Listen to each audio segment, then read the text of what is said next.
Okay. So, first of all, I guess just as a introduction for how I met Rick or how I came across Rick, I do a little podcast, the Explorer Poet podcast. And I just find people who I think are talking about interesting things online, who are posting interesting things. And as you know, Rick's been working with men, kind of doing men's work. And I'll let him dive into that a little bit more. But yeah, I met Rick or I came across his work online and I was impressed with some of the things that he was sharing. And so I reached out and we had a conversation almost, I would say it's about a year or just over a year ago that we first spoke and talked a lot about personal stories and how they affect us as we grow and as we try to mature and kind of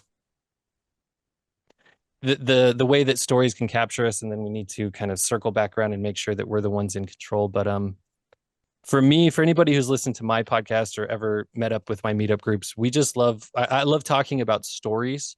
And in particular, I talk a lot from a Jungian psychology or psychoanalytic perspective. So a lot of Jungian archetypes, a lot of Jungian psychology as far as an architecture for understanding the human psyche with the unconscious and the conscious, and then just diving a lot into symbols and and so for me the stuff that Rick talks about, it really hits home and I can see it kind of like I have a lot of personal experience with it in my own life from a practical perspective, living through some things and then having to work through them.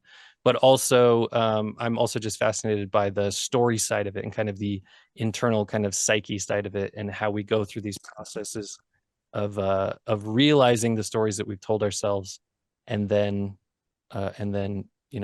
working our way back from them. So, Rick, I wanted to give you a minute also and just talk a little bit about what it is you do and kind of, what is your practice and how do you work with people in this regard? Okay, Josh, thanks for getting this discussion together. I think it's going to be a good one. I am a men's coach, and I work with people internationally over Zoom. So all my work is remote, which is great because I get to contact people from all over the place and they can find me and we can work together. My primary demographic, my primary working audience is men. About 90% of my clients are men, maybe 85%, the other 10 to 15% are women. I am primarily oriented toward working with men because that's what I know best from my own experience and my own research and all my observation over the years. Um, I've been involved in the arena of men's work since about 1987, however many years that is. And I started out writing. I was writing poetry. I wrote 3 poetry books about at various stages about my experience uh, as a man, as it was an expression of my experience as a child in a lot of ways. Um, and uh, and I was in a lot of men's groups. I had the great opportunity to work with a lot of some of the men in the late 80s who were starting to lead some of these workshops and groups and so forth. So I had in mind for a long time to coach and to work with men directly. And I finally got that off the ground about 7 years ago. And so the sorts of things that I'm interested in with men in particular is, as an entry point, is men who are feeling stuck. You might be feeling stuck in your relationship, in your marriage. You might be feeling stuck financially. You might be feeling stuck in your work, or everything else might be fine and you still feel stuck. And that's an opportunity for you to work with somebody like me and begin to develop a better understanding of what's actually happening under the covers that's leading to that situation of either feeling or being stuck. Um, there are a number of issues that I highlight with men. We're going to get into that a little bit. But the thing I always tell every man is that the most important thing I want to help him with is his relationship with himself. That was the thing I didn't know when I was 28 or 29 years old and I first started getting involved in this kind of work as a participant. I thought, well, I hate my job. I can't keep a girlfriend. All my friends are getting married and I'm alone. And I thought if I could solve those problems, then that would solve all the problems that I have. And what I didn't realize is the biggest problem I had is I had a rotten relationship with myself. And so that's something that I don't necessarily talk about explicitly with every man in every coaching session, but that's something that runs under the surface. And it goes to what Josh was talking about at the beginning, the stories, the narratives that we carry around, and this will go to something we're going to talk about in a little bit, the narratives and the stories and the belief systems that we construct as children, which unfortunately we tend to carry well into adulthood. Some people carry them their whole lives, they don't even know it. So it's really essential and really beneficial and really productive as you get into a more thoughtful, aware relationship with yourself to understand what kind of stories you're telling yourself all the time, because we live in the stories we tell ourselves. You know, we spend far more time in the stories we tell ourselves than we do in the outside world, you know, in a lot of cases. And so I guess that's a sort of best little thumbnail description that I can come up with at the moment, Josh. Yeah, that's great. I appreciate that. And the idea of stories, just to kind of hone in on that, that idea that we live our lives based on these stories until the stories, they don't support our lives in the way we expected. Just as an example, I guess I would throw out even the stories that you shared, right? Like the story of getting married and becoming a father, having a family, the story of getting an education, getting a job and moving up, whatever your career is, the story of, your religion, the story of your family. So these stories come about through the environment that we're raised in. So a big part of it is family, a big part of it is country, a big part of it is religion. And yeah, to me, it's just really important to be able to dive into those stories. Um, I guess maybe as a first question for you, Rick, as you talk about getting in touch or connecting with yourself, like having a relationship with yourself. How does it? How would you say it happens that along our story we somehow disconnect from ourselves, or we somehow hurt or harm that relationship with ourselves? Well, in a lot of cases, it's a matter of survival. If you're a child who's growing up in a less than optimal family system, there are going to be parts of you that are not welcome in that system or that don't make sense to the other people. That's kind of like the best case. The worst case is you're in a family system where there's overt neglect, there's trauma, there's abuse, and you learn that if you show certain parts of yourself in that family system, that you will be threatened, you will be hurt, you will be damaged in some way, you will be rejected, you'll be excluded, you'll be made fun of, you'll be shamed, all those different things. So it's natural from a survival standpoint for us as the kind of manager of ourselves as little kids to come to the conclusion, well, this part of me is not welcome. This part of me is not safe. This part of me brings bad things down on me. So I'm going to push it in the back. I'm going to make it invisible. I'm going to forget about it. Um, and every time you do that, a little fragment of yourself just kind of goes off somewhere. And by the time you're 18 years old, you're going out in the world, you might only be 50% of the person that you are in your essence, because you've learned that the other 50% doesn't serve you to get to the point where you're an adult. And then you become an adult and you do all the things and you think you're doing it right. And you reach a certain point and you're going, I don't feel like I'm all here. And that's, again, that's the opportunity to retrieve those things and start to defragment yourself so that you're actually closer to being the whole person that you started out with the capability to be. That's right. Yeah, from a story perspective, the one that always stands out to me, because we're talking about children growing up, is Peter Pan. And Mhm. if I look at all the characters as symbolic or archetypical, and so if you look at Captain Hook, who became a tyrant as an adult, what did he have to do to become that tyrant? He had to cut off a part of his hand. That's what made him. That's the part of his childhood that he left behind, right? That's Mhm. the Peter Pan part of himself, because it was Peter Pan that took that part of him, right? It was an inability to integrate that childhood part of himself because some part of the environment was forcing him towards tyranny. Yeah, I think it's fascinating. So then, I'm sure that you have a lot of different ways for getting to kind of this idea of separation from self, or having a poor relationship with self. But is there a place you like? Is there a place to focus or to start from the very beginning as the source of that separation? Well, there's a number of things. One of the things that I've learned to do that I encourage people to do is to become conscious of the way that you talk to yourself internally, you know, and also not just the words, but the feelings that you carry around inside yourself. The more conscious you are of the messages, like, you know, you're maybe you're a little bit slower than somebody else to maybe, so you start a new job. And I had this happened to me on every job. It didn't matter how successful I was in the previous job. First 3 weeks on a new job, I felt like the stupidest man on earth, you know?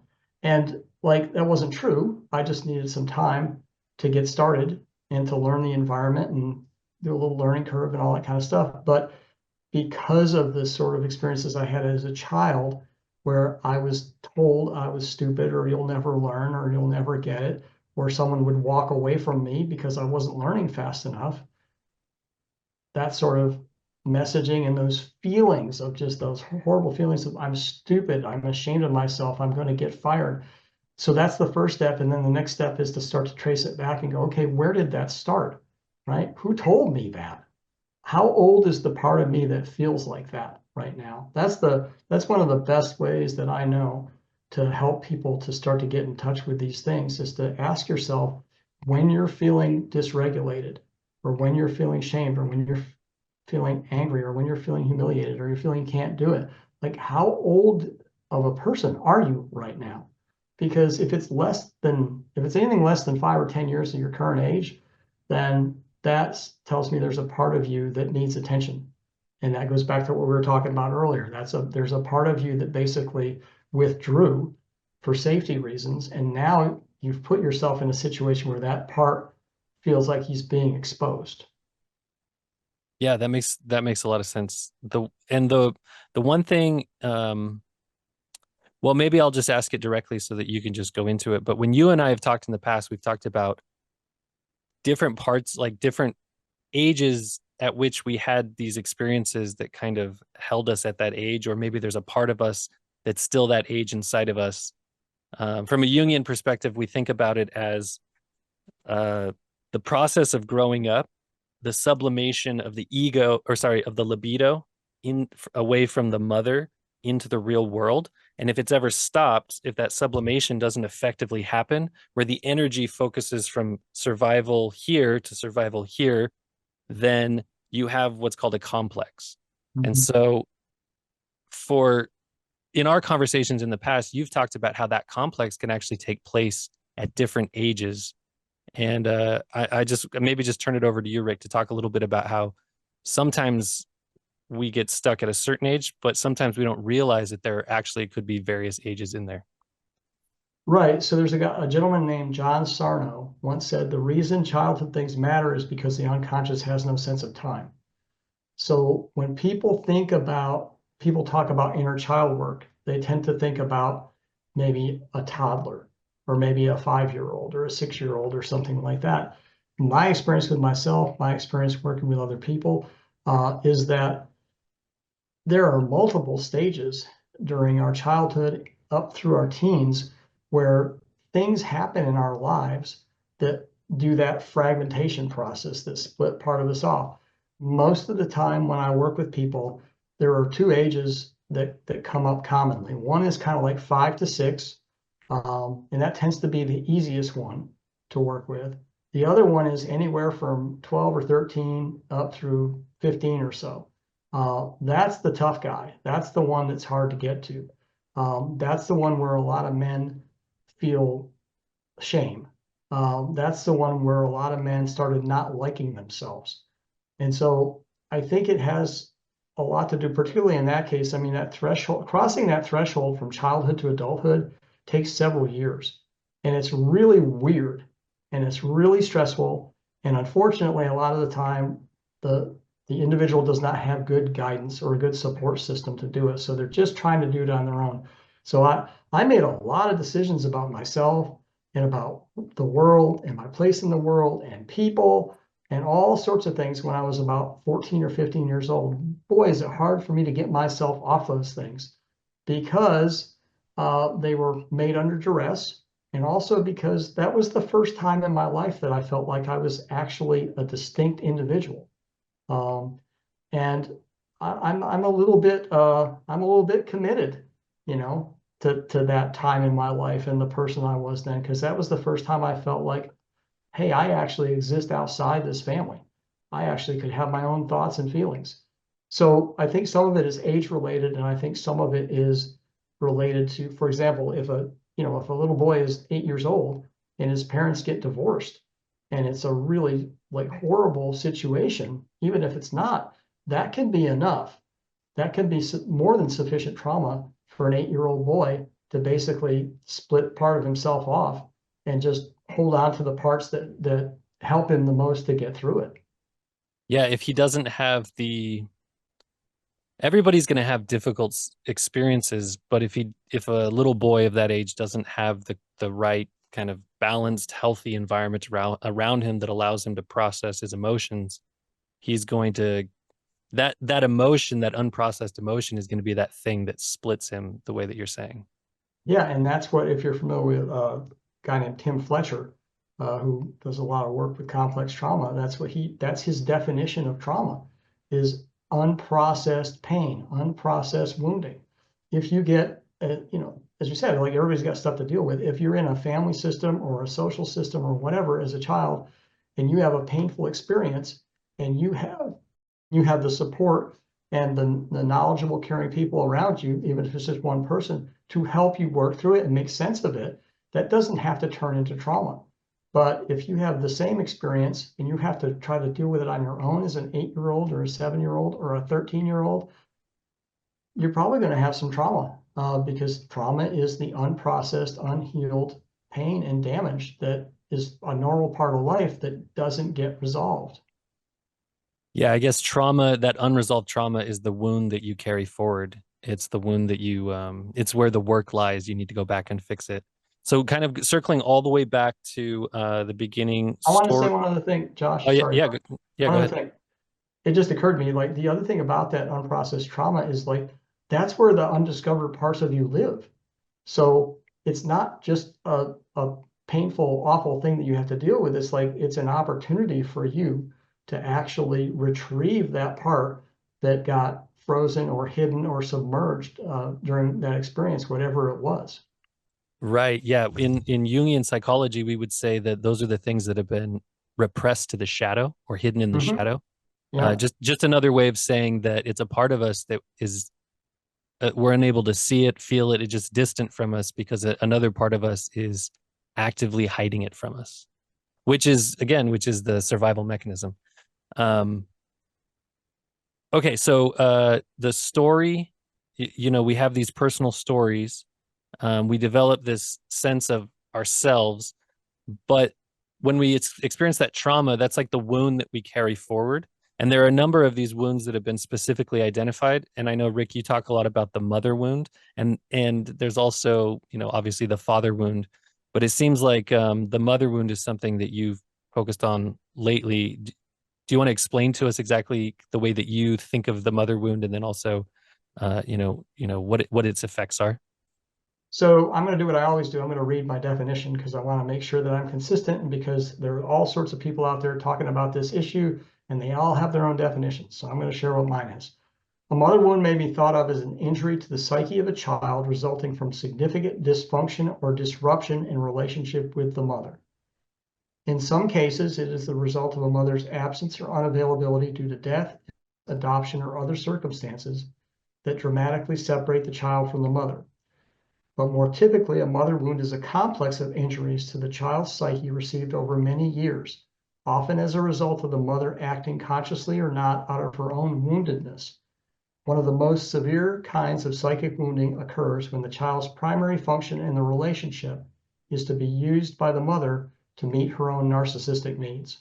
So there's kind of like a subset and a superset. It's like the superset is, okay, your mother was not good enough for whatever reason, maybe not through her own fault, not her own doing, due to circumstances.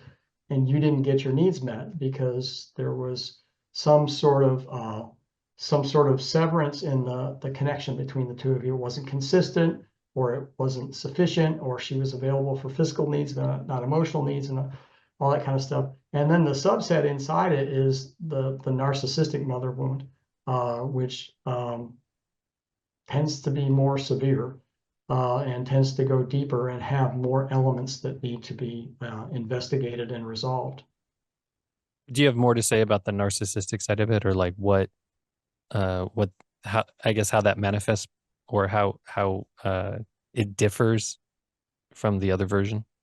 It differs in this one significant way that it differs is just that by definition, somebody who's highly narcissistic is highly self-centered. So in order for a narcissistic mother to tend to the full set of needs of her son, she has to make it worth her while somehow to do that. Otherwise, why is it worth her time? So a narcissistic mother tends to convert the son into an appendage of herself, rather than being able to see him as a separate individual, and also seeing him as a separate individual whose needs are valid. It's difficult, if not impossible, for highly narcissistic people to see other people's needs as valid and appreciate and respect them and even have a desire to meet them. When you're talking about the relationship between a parent and a child, and you've got that kind of dynamic going on, you've got a child who's just being injured and traumatized all the time. The way that at least I've seen it is that whether the mother is aware of herself or not, usually not, usually unconscious, the situation is such that the most important thing is always the emotional status of the mother. And Yes. so her relationship with each of the children, as you're saying, they become an appendage of her. In a sense, what she's doing is she's giving each of them a label, or each of them a story to fulfill based on Mhm. how she can get them to respond to her. And Yes. so in situations where somebody is having an emotional difficulty, that emotional difficulty then becomes an emotional difficulty for the mother. And so she'll attack that emotion in the child in whatever way she needs, whether it's name calling, distancing herself, uh, whatever it may be. And so you end up with this situation where the entire environment is all about managing the emotions of one person at the center of it. Agreed. And the other part of it is it's very hard to get away because a narcissistic mother does not want her children to individuate.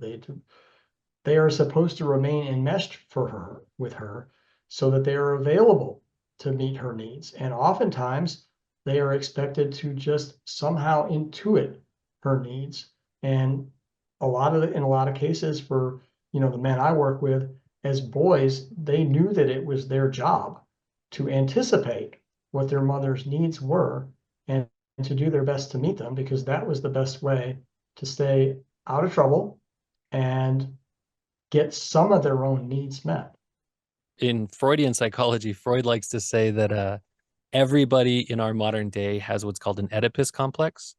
And I think that the way that, at least the way that I interpret it, Oedipus being the Greek myth about the boy who was sent away as a baby and came back and eventually made love to his mother. The way that I interpret it is what you're describing there is that the mother enmeshes the child. They don't want them to individuate. In fact, what they want is to create an infant. So they want to infantilize the child.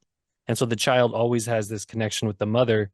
And then even for an adult who breaks free, leaves the home and is able to go have a house of their own, what happens then, or what may happen then, is that role of constantly anticipating the needs of the mother transfers then to the partner. Yeah. And so that's the trap that men fall into with their spouse, is that they're doing the same thing, constantly trying to anticipate, as if the emotions of somebody else are their own responsibility. Yeah, I agree. And a lot of these men wind up getting highly resentful because, number one, their needs are, if they're part of the equation at all, they're pretty far down the list. And it's an impossible task. You can't possibly anticipate somebody else's emotional states in every case and manage them to your satisfaction or theirs. And it's just, these guys, they feel like they're just, what's that guy, Sisyphus, just pushing the boulder up the hill, you know? It's almost at the top and then it comes back down again. It's just like after, they go through this for years and they start to hate themselves. And one of the things I recommend to clients is this book, No More Mr. Nice Guy. If you ever encountered that book before. And one of the points he made in there that I absolutely hated when I read it, because I saw it in myself, is that, you know, guys who think of themselves as nice guys are often highly manipulative, because that's what they learned as children with their mothers in their family system. It's like, if I'm going to get my needs met, I can't ask directly. I can't assert myself. I have to do all the chores. I have to put all the laundry away and then hope that mom's going to notice and give me a hug or make me my favorite food or something like that. And so that's how they go into adulthood. And then it's just like, look, I'm doing everything. Why am I not getting what I want? Yeah, nice guy syndrome is something I struggled with for a long time. I had to figure that out. Because you're raised thinking that you're supposed to be nice, but really there's a big difference between being nice and being kind. And usually when you're being nice, you're not being your authentic self. I think that might be the manipulative part, is you're not being authentic because really all you're trying to do is control the emotion of the other person. Yeah. And it's not malicious. It could be, but it doesn't have to be. It's a maladaptive behavior.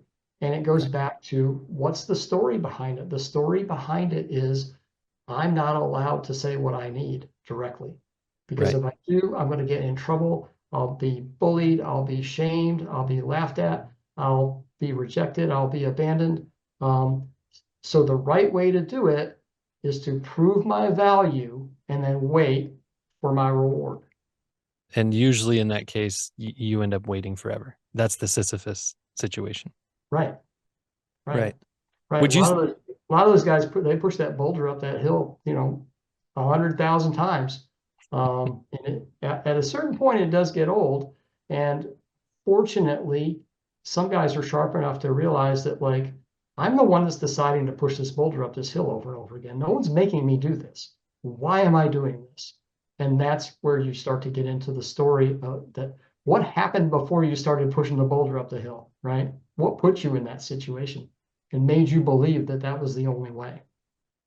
Do you mind just sharing us really quickly, once you've identified kind of that wound, say it's the mother wound, and that's what you want to focus on, and how then do you go from that to reconnecting with yourself? What's kind of that process, or what's that journey that you have to walk down? Well, a big part of it is to actually begin to come face to face with the mother that you actually have. And I'm talking about not only the mother on the outside, your physical mother, and in some cases she may have passed on. Your mother on the outside, depending upon your situation, like if your mother lives in the house next door, then your outside physical mother is going to be a big problem potentially. But if you're across the country, like I did when I was 19, primarily the mother that many of us are dealing with are the internalized version of our mother, that model that we built internally that represents who we believe that she is and who we believe she should be. And that's where a lot of the problems come up. Uh, if you're, I don't know, I'll just throw myself as an example. If you're 55 years old and you're still wishing for the mother that you always wanted and never had, and then interacting with your actual real world mother and getting mad at her and getting upset and having a shitty, experience for 3 days after you talk to her, then what I learned is I wasn't willing to accept her the way that she was. And that wasn't just a decision on my part. I had to go through a pretty deep, pretty serious grieving process to get to that point where I could actually say, I'm never going to have the mother I wanted.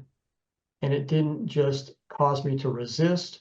It didn't just cause me to say no. It didn't just cause me to not want to feel what it meant if that was true. Um, and so I think I guess maybe the shorter answer is to begin to get honest with yourself about how you feel when you think about acting with your mother, interacting with your mother, when you are interacting with your mother, and after you interact with her. What's that like for you? That's a good place to start.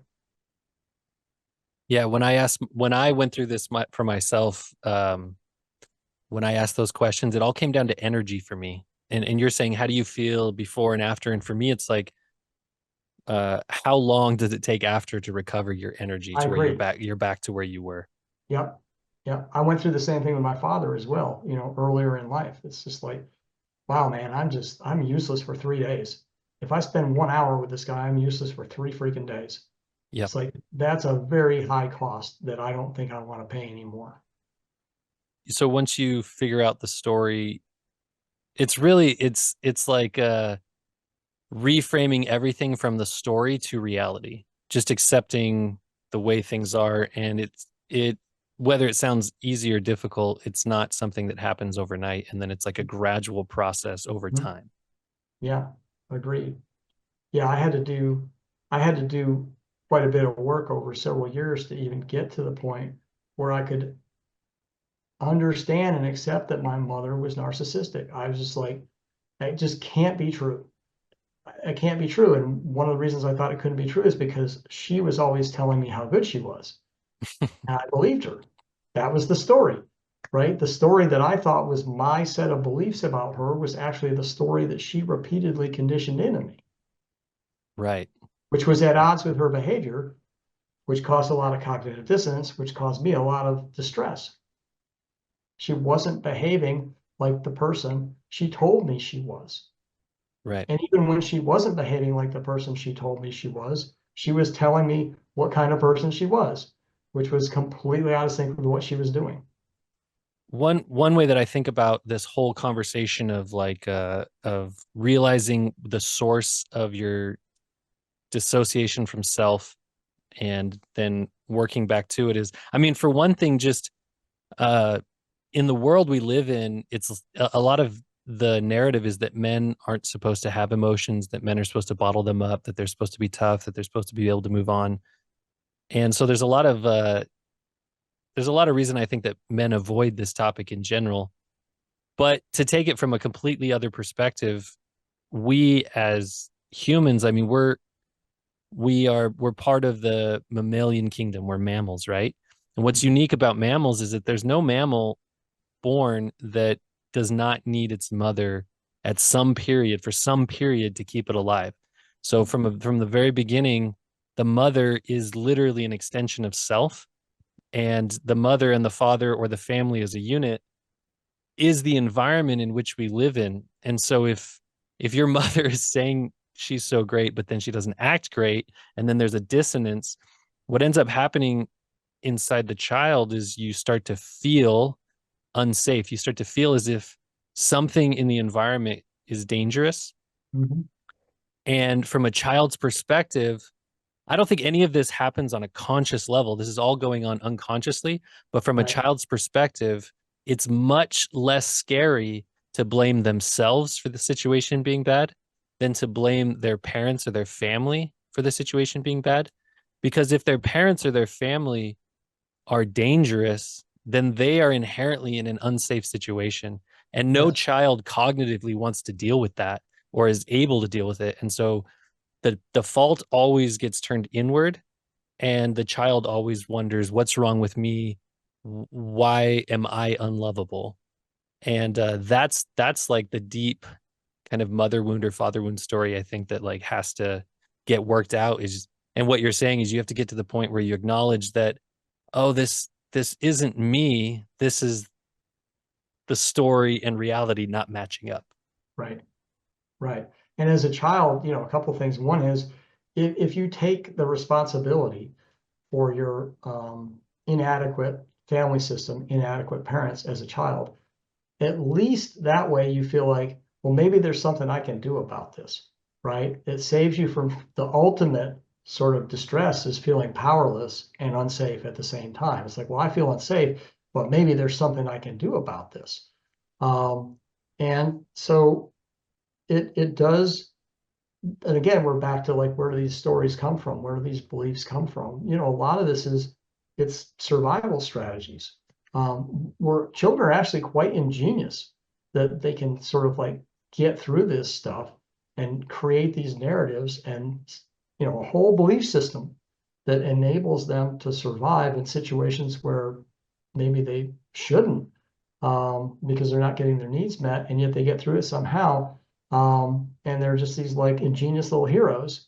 But the problem is, you get to be a certain age and it's not helping anymore, because you're not operating in that reality anymore. You're operating in a whole, that was a great set of strategies and beliefs and a story in that reality at that age, with the limited capacities that you have cognitively and psychologically as a child. When you're 30 years old or you're 40 years old and you're still operating in the world like that, you're going to run into some problems. Yeah, and then it's time to do something about it, I guess. Um,